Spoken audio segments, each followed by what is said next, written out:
Hey everybody, John Skiba here, and in this video I'm going to share with you 3 common questions that I get as it relates to Chapter 7 bankruptcy and credit cards. Specifically, we're going to talk about whether you can get rid of credit card debt in a Chapter 7 bankruptcy, if you can use your credit cards prior to filing Chapter 7 bankruptcy, and then the third question, can you keep one of your credit cards and not include it in the bankruptcy?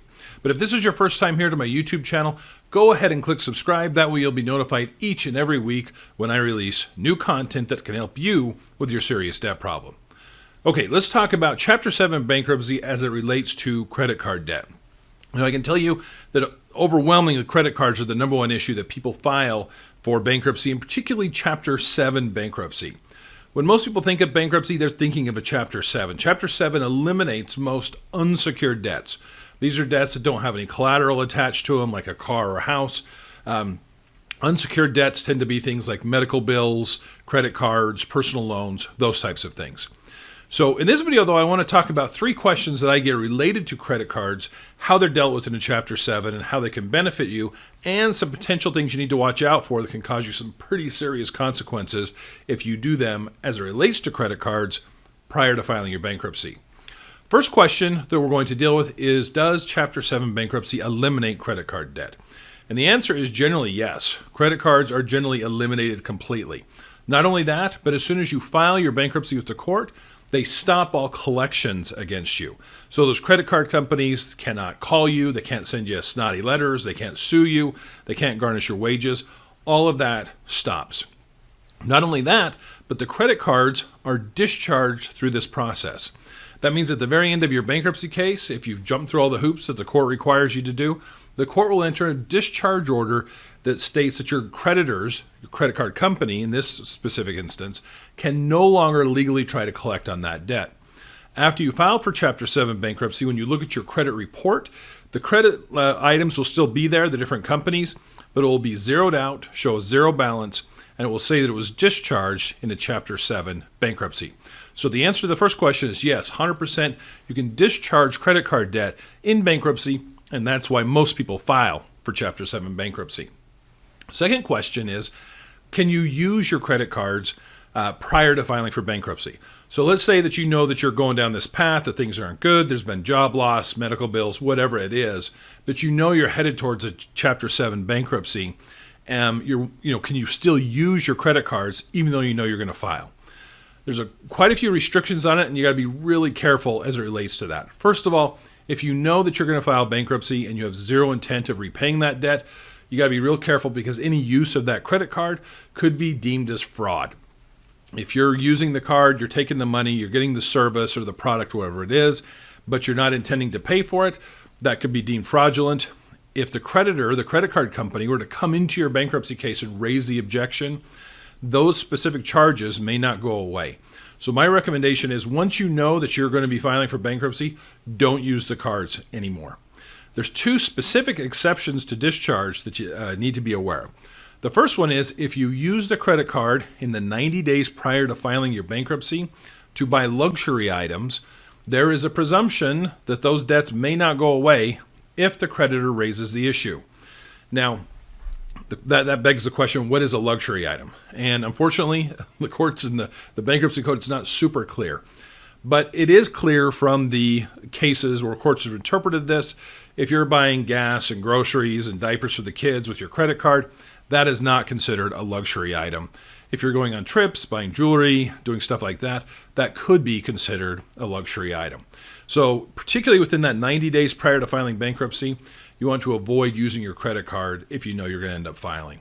And I should back up a little bit. Even if you don't intend to file for bankruptcy and you end up buying a luxury item within that 90 days prior to filing, that could be deemed a non-dischargeable debt. Now, the second area is within the 70 days prior to filing bankruptcy. And don't ask me why they couldn't just make this one 90 as well, but it's 70. If you take out any cash advances of more than $1,000 on a credit card, those could be deemed non-dischargeable, meaning that they would survive your bankruptcy and you'd be required to pay those back. So you got to be real careful with the cash advances because that's a lot more clear cut. If you're using it to pull cash out of an ATM, and you're doing it within the 70 days prior to filing bankruptcy, there could be a problem with that. Now, let me give you the big asterisk to all of this. let's say that you used a credit card and you bought a luxury item within 90 days, or you took out cash advances of more than $1,000 within the 70 days prior to filing your bankruptcy case. Those debts will go away unless the credit card company comes in and raises an objection to those specific charges. I can tell you, based on my experience, I don't see that happen a lot. In fact, in almost 20 years of doing this, I've had it happen once. And it was a pretty extreme case that dealt with very large charges. So that's not to say that you have license or that you should feel comfortable going out there and charging up a bunch of debt when you know that you shouldn't. I'm not recommending that at all. Not only is it fraudulent, I think that there's some morality there of what's going on, but there's also some situations where there's emergencies where, like I was saying, gas, groceries, diapers, things for the kids, those types of things. The court's going to look at that differently than if you're going on trips, buying really expensive jewelry, those types of things. So, got to be careful with the credit card use prior to filing. If you can avoid it at all, my recommendation is do not make charges on the cards once you know that you're going to be filing a Chapter 7 bankruptcy. Third question I want to deal with today is a question I get all the time. People want to know, can I keep one credit card out of the bankruptcy because you want to be able to use it, or it's a zero balance, or it's something that you've had a long time?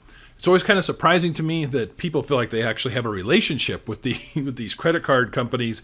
They'll say things like, hey, I've had this since I was in college. They're kind of like it's an old friend. The answer is no. You have to disclose all of your debts in a Chapter 7 bankruptcy. Even if the debts are non-dischargeable, like most student loans don't go away in a Chapter 7, you still have to disclose that the debt is there. Even if there's a card that you want to keep, even if that card doesn't have a balance, it's going to be disclosed in your bankruptcy filing. And in most cases, and by most I mean nearly 100%, a credit card in the terms and conditions, if you file for bankruptcy, that will be deemed a term or an act of default, and they're going to cut the card. So you're not going to be able to keep a card going through to the other side. The only positive thing is that if you need credit cards, they will be available for good or for bad. They're going to be available not too long after you file for bankruptcy. The best thing is to try to avoid credit card debt altogether. I think that's probably one of the underlying things that most of us can agree on. But if you have a card, you want to keep it open, it's not likely going to happen. And by not likely, it's not going to happen. It's going to be cut off, and you're not going to be able to keep that card going through a Chapter 7. So hopefully that clarifies some of the issues that are surrounding credit card debt and Chapter 7 bankruptcy. I can tell you it's a very powerful tool for eliminating credit card debt. If you're dealing with problems and it's getting out of control, or you're dealing with wage garnishment or lawsuits, Chapter 7 bankruptcy is a very powerful tool to get rid of that debt and start fresh, start over in your financial journey. Thanks for watching today.